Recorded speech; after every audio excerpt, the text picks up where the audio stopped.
Hello students, आज हम nominal GDP और रियल जीडीपी का डिफरेंस समझेंगे, जो कि 12th क्लास के मैक्रो इकोनॉमिक्स के फर्स्ट यूनिट में बहुत ही मेन डिफरेंस है।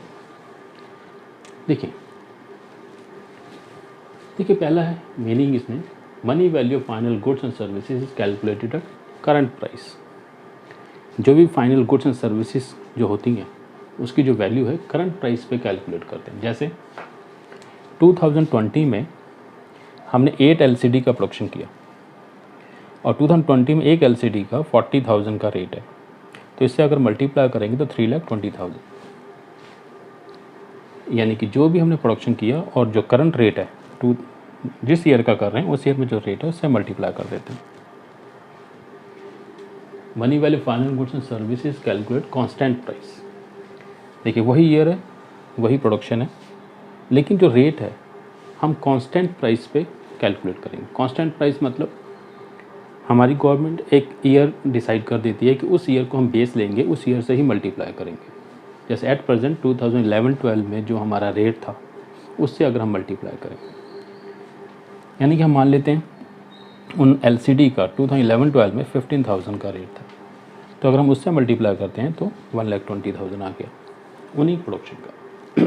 यानी कि इसमें करंट प्राइस 2020 में जो रेट है उससे मल्टीप्लाई करेंगे और इसमें कांस्टेंट प्राइस यानी उसी प्रोडक्शन को 2011-12 में जो रेट था उससे मल्टीप्लाई करेंगे।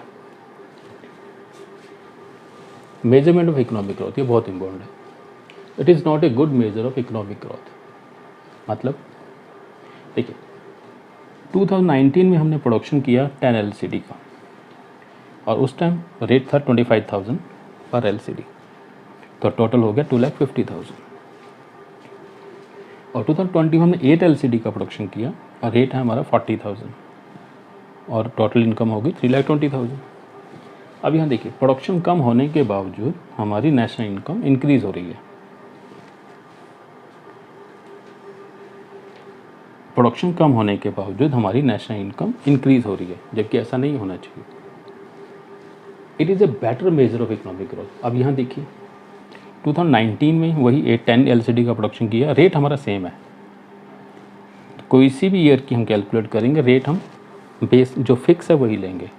15,000 मल्टीप्लाई किया तो 1,50,000।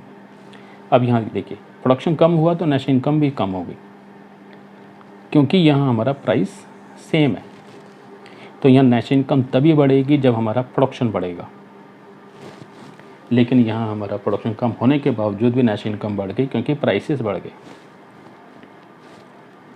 तो इसको हम गुड मेज़र नहीं कहेंगे, इसको बेटर मेज़र कहेंगे, क्योंकि यहाँ नेशनल इनकम तभी बढ़ेगी जब हमारा प्रोडक्शन बढ़ेगा, क्योंकि प्राइस सेम है। लेकिन यहाँ हमारी नेशनल इनकम तब भी बढ़ सकती है जब हमारे प्राइसेस बढ़ जाएँ, जबकि प्रोडक्शन कम हो रहा है लेकिन प्राइसेस बढ़ने की वजह से नेशनल इनकम इंक्रीज़ हो रही है।